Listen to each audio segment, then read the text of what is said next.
बिस्मिल्लाहिर्रहमानिर्रहीम। अस्सलाम वालेकुम। कुकिंग एंड ब्यूटी विद तैनियत में आपको वेलकम कहती हूँ। आज मैं आपके साथ एक बहुत ही जबरदस्त ब्यूटी टिप शेयर करने जा रही हूँ, जो कि आपकी स्किन को बहुत ज्यादा जबरदस्त ग्लो लाएगा आपकी स्किन में, और बहुत ज्यादा आपकी स्किन फ्रेश और साफ हो जाएगी। उसके अलावा आपके चेहरे में जो झुर्रियां हैं स्पेशली, या ब्लैक स्पॉट्स हैं, डार्क सर्कल हैं, वो इस रेमेडी के इस्तेमाल से एकदम से खत्म हो जाएंगे और आपको अपनी स्किन में वाज़ेह फर्क नजर आएगा। तो ये है ग्रेप फ्रूट, जिसको आप चकोतरा भी कहते हैं। इसके जूस को भी हम इस्तेमाल करेंगे और इसके छिलके को भी हम इस्तेमाल करेंगे। तो मैं आपको बताती हूँ कि किस तरीके से आपने इसका जूस निकाल के और अपनी किस तरह का आपने फेस मास्क बनाना है। अच्छा, इसके लिए आप क्या करेंगे, एक बाउल हम ले लेते हैं। उसमें आप 1 टीस्पून के करीब मैदा ले लें और 1 टीस्पून आप उसमें चावल का आटा ले लें और 1 टीस्पून ही आप इसमें मुल्तानी मिट्टी ले लें। ये 3 चीजें आप डाल दें और ये हमने चकोतरे का जूस निकाल के रख दिया है। अब इसको हम डाल के इसका अच्छा सा स्मूथ सा पेस्ट बना देंगे। अच्छा, इस जूस से आप रात के वक्त सोते वक्त रुई के साथ लगा के अपने हाथों और अपने चेहरे पे अच्छे तरीके से आप इसको लगा दें और इसकी क्लींजिंग करें।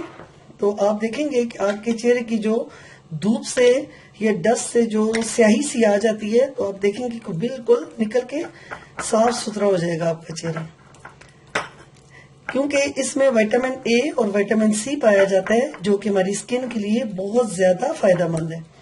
इस तरीके से आप इसको हल्का सा स्मूथ सा पेस्ट बना लें। ये देखें, इसका बहुत ही जबरदस्त सा और स्मूथ सा पेस्ट बन चुका है। इसको आप अपने हाथों पे और चेहरे पे अच्छे तरीके से अप्लाई करें और तकरीबन आधे घंटे के बाद आप अपना चेहरा और हाथ धो लें। तो आप देखेंगे कि आपको अपनी स्किन में एक निखार नजर आएगा। अच्छा, इसके अलावा ये देखें, इसके हमने छिलके भी निकाल दिए हैं और इसके जो छिलके हैं ये रंगत को साफ करने के लिए बहुत ज्यादा फायदेमंद है। ये स्किन की सफाई के लिए बिल्कुल साफ सुथरा करने के लिए, ये देखें, आप इसके छिलकों को सुखा के और ग्राइंड करके अपना पास उसका पाउडर रख सकती हैं, वो भी आप मास्क यूज कर सकती हैं। उसके अलावा इसके जो फ्रेश छिलके हैं, आप इस तरीके से इसको अपने हाथों पे और अपने चेहरे पे बहुत अच्छे तरीके से इसका मसाज करें। तो आप देखेंगे कि आपका हाथ और आपका जो चेहरा है वो बहुत ज्यादा वाइट हो जाएगा और इसकी सारी जो स्याही है वो खत्म हो जाएगी। इस तरीके से आपने इसकी छिलके से अपने हाथों की क्लींजिंग करनी है। उसके अलावा एक तरीका ये भी है कि जिस तरह आप क्लींजिंग मिल्क यूज करती हैं, तो इसके जूस को आप लेके और रुई के साथ उसको डिप करके तो अच्छे तरीके से अपनी स्किन को साफ करें। आप देखेंगे कि आपकी जो स्किन है वो बिल्कुल निखरी निखरी हो जाएगी। तो ये क्लींजिंग मिल्क की जगह भी इसका जो जूस है वो काम करता है। ये देखें,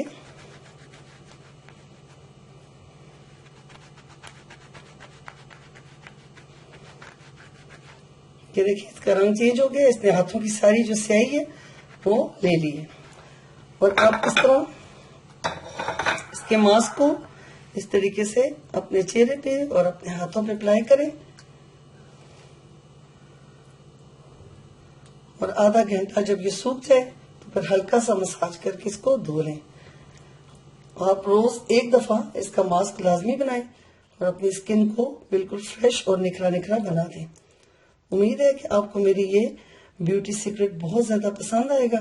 अगर आपको मेरी ये वीडियो पसंद आए तो मेरे channel cooking and beauty with Tainiyat को जरूर सब्सक्राइब करें और बेल आइकन को दबाना ना भूलें, ताकि मेरी जबरदस्त आने वाली जो वीडियोस हैं वो आपको सबसे पहले मिले। अब मुझे इजाजत दें। अल्लाह हाफिज।